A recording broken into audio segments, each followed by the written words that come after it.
Everyone knows it. You know, if government's going to build you something, it's going to cost a bomb, a lot more. You know, that toilet is suddenly going to be like, what, $2,000?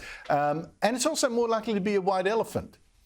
Take Kevin Rudd's free insulation disaster, or the wave generators his government helped subsidise that sank or crashed, or Malcolm Turnbull's Snowy 2.0 scheme that already costs 6 times more than he said it would and is years behind. Well, a new book is out that explores exactly this eternal mystery. It's called White Elephant Stampede, Case Studies in Policy and Project Management Failures.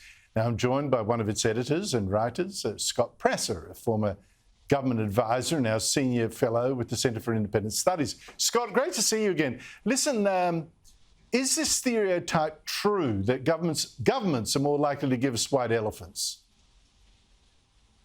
They are indeed, because the private sector has to face up to their shareholders and make a return. Governments haven't got to do that, and governments have often access to unlimited amount of money, as we know, we saw during COVID. So governments often don't have to make a business case for a project or a building.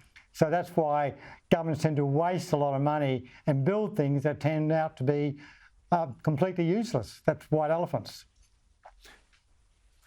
You mentioned the COVID thing. I just read the other day that Tasmanian government is sitting on $200 million of useless PPE gear that it ordered at the time. $200 million! I mean, seriously. Now, what are some of the worst examples of white elephants that you cover in your book?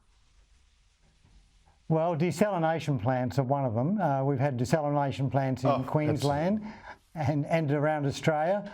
Hard to use because the droughts broke. If you do produce water through a desalination plant, it's 4 or 5 times more expensive than building a dam. So we didn't build enough dams. We then rushed and built desalination plants. You've got one in Victoria. We've got one up here, which is hardly works and completely useless. It costs a couple of $1 billion. They're still got to maintain it to keep it working. So that's a very good example of white elephant. And your one in Victoria is just the same.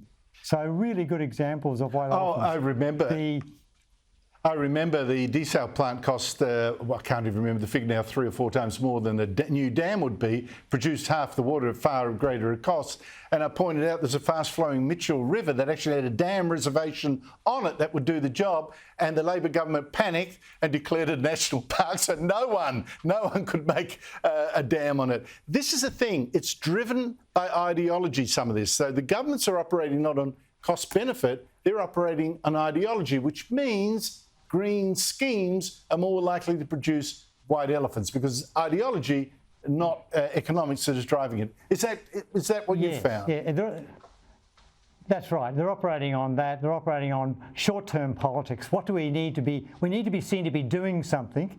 And as you know, sometimes the best thing governments can do is not to do anything. But governments rush in and got to be seen to be doing something. We saw that during the COVID, didn't we? And you're right. Lots and lots of money was spent on useless things, like the COVID app was another one. It only found 17 cases, contact cases. It cost $21 million. That's $300,000 a case. Completely useless waste of time and effort, and a distraction from the main problems. So that's another white elephant project. It only cost $21 million, but boy, what a waste of time.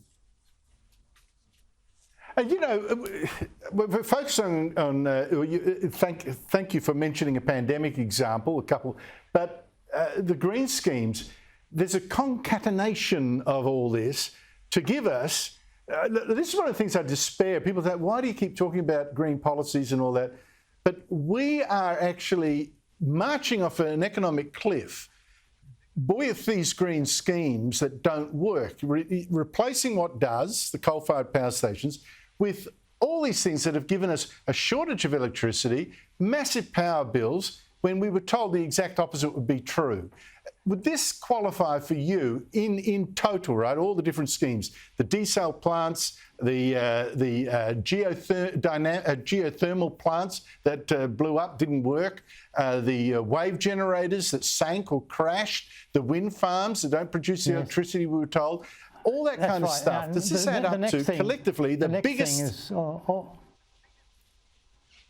solar panels are going to be another one. The next thing is what? You can't produce enough okay. solar panels. Are going to be. They're going to be. What are we going to do when they wear out? They take up vast amounts of space. They don't generate enough power. They're all made from overseas. They don't help our trade balance at all. So there's lots of things like that where governments rush into things, and because the public service these days is so politicised, no one is willing to say inside government, that's a dumb idea. That's a dumb idea, Minister, or we shouldn't be doing that.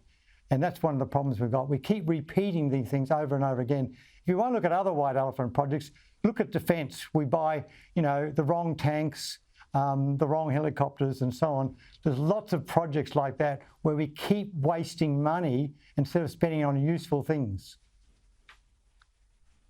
Well, I think the worst, the chickens are coming home to roost in Victoria, where the Premier has promoted a suburban rail link, which essentially links suburbs going, a link going from nowhere to nowhere in a sense, that places people don't really want to visit. The cost has already blown out and hardly a sod has been turned by a factor of 3 or 4 or so. It's just sensational, Right. and there's no real accountability. That's right.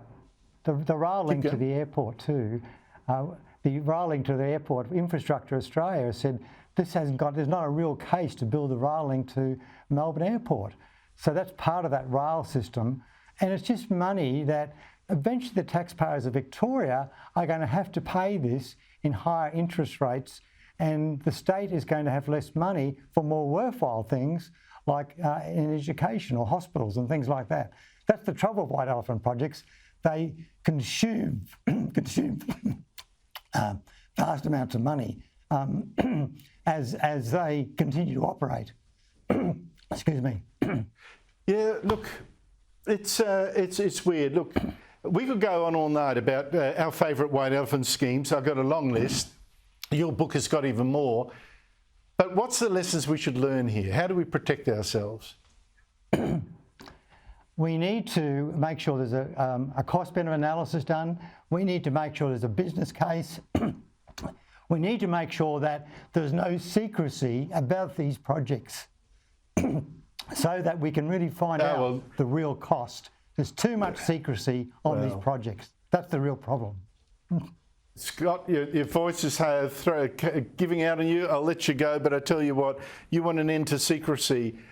You're talking to someone in the wrong state. I mean, Victoria, as a lot of these things, that's the whole thing. Governments keep them, a lot of the details secret. Scott Prasser, thank you so much indeed for your time. Really appreciate it.